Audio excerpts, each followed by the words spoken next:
Enkya ya leero abakungu mu gavumenti eya wakati bakedde ku kisaawe eky'amefuga e Kololo okwetaba ku bikujjuko eby'okujjukira ameenunula g'eggwanga ag'omulundi ogwana. Omukolo guno guteekebwa ofiisi y'omukulembeze w'eggwanga gubeerawo buli mwaka era Pulezidenti Yoweri Kaguta Museveni olwaleero yabadde omugenyi omukulu.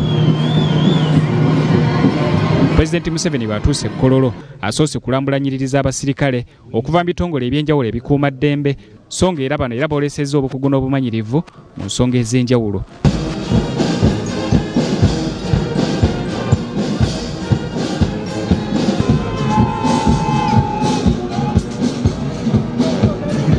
Minisita avunaanyizibwa ku nsonga za ofiisi y'omukulembeze w'eggwanga Bireba Balanda ategeezezza nti mu myaka 4 gavumenti NRM esobodde okutereeza ensonga z'ebyobulamu ekiviiriddeko n'okwongera ku bbanga bannayuganda lye bawangaala ku nsi. Life expectancy has increased from 47 years 1986 to 69 years today, supported by sustained government investment in health and education.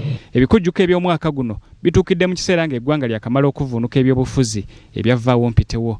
Pulezidenti Museveni asoose kwebaza Katonda eyamuwadde n'addamu okuwangula akalulu n'ebitundu kumpi 7 ssaako ne bannayuganda bonna abaasazeewo okumulonda n'abamu ku babaka ba paalamenti ababadde bakutte kkaadi y'ekibiina ky'NRM. I thank God for having seen us through this big exercise of the election. Secondly, I salute all the Ugandans for participating in the elections.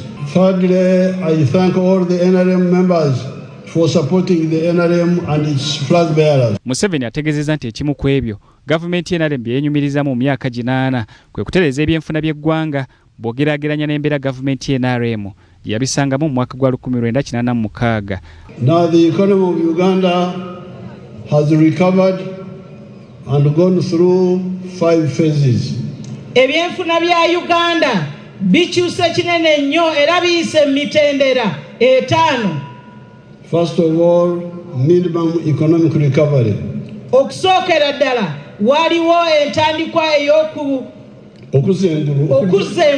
okudda engulu. Eby'enfuna bya Uganda okudda engulu. Kubanga eby'enfuna bya Uganda byali bizirise kati NRM n'ebizza engulu. Ono era ategeezezza nti Uganda esajja kudde bwe kituuka ku nsonga z'ebyobulimi nga mu kiseera kino bannayuganda bangi basobolera ddala okwenyigira mu kulima naddala okwo okuleeta ensimbi. The economy is moving very fast. We are growing at 7% now. With the oil we are going to go into double digits. Kyokka nti era bwe kituuka ne mu nsonga z'amakolero gavumenti y'NRM mu myaka 8 yeekansa kubanga mangi gazimbiddwa mu bitundu gamba nga Nammanve, Jinja ne Kapeeka ekyongedde n'okuyambako ku nsonga y'okulwanyisa ebbula ly'emirimu mu bavubuka.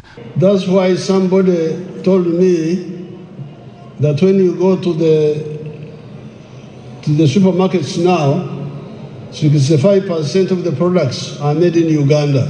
Yensonga lwaki omuntu omu yategeeza President nti bw'ogenda mu supermarket kati ebintu 65 ku buli 100 ebitundibwamu bikolebwa wano mu Uganda. In the past it was 100% imported. Museveni ategeezezza nti wadde nga gavumenti esobodde okukola ebyo byonna wakyaliwo bannayuganda bangi n'okutuusa kati abakyali abaavu kyokka nti esuubira okubbulula bano kwe kwenyigira mu nteekateeka ya gavumenti eya Parish Development Model. Pulezidenti Museveni alagidde Ssaabalamuzi omuggya okubeera omusaale mu nsonga y'okulwanyisa enguzi naddala mu ssiga eddamuzi okulaba nti abantu ba bulijjo bafuna obwenkanya. Enguzi ennokukoma to ask the public ani ali enguzi who is corrupt because they know the public will tell you, so that is the best way to know who is corrupt. Abamu ku beetabye ku bikujjuko eby'omwaka guno bategeezezza nti wadde nga wayinza okuba oyitanatambula bulungi bingi nnyo ebikoleddwa omuli n'okuteekawo emirembe n'obutebenkevu mu ggwanga lyonna. Bw'otunuulira wa NRM eyajjira mu buyinza nga yasanga eggwanga eryali ku drip nga eby'enfuna nga n'omuntu okufuna obufunyi sukaali yeetaaga kabaluwa kuva wa minisita nga buli kimu tukigula n'obubiriiti nga buva Kenya. Tuwetina esinga emyaka 4 nga Uganda osobola okutambula okuva ku boda okutuuka ku boda nga tewali world bloka gy'osanze tiisa n'ebirala. So olunaku luno ng'olese okubeera nti Pulezidenti Yoweri Kaguta Museveni chairman wa party y'NRM naye buli munnayuganda yalibadde alwenyumirizaamu regardless ekibiina kyonna kyawagira. Tuwa n'opportunity nga abakyala fena tuli ku wangulu mu bifo eby'ewangulu era ng'omukyala talya nkoko buti tugirya omukyala nga tatyama ku ntebe buti tutyama ku ntebe so tulina idembe ng'abakyala tulina idembe ng'omunauganda. Ku mukolo guno wabaddewo n'okukwasa emidaali eri abo balina ettoffaali lye bagasse ku nkulaakulana y'eggwanga lino omubadde abasigansimbi abasirikale n'abantu ba bulijjo. Zubairi Lwalira, BBS Terefayina, Gambuuze.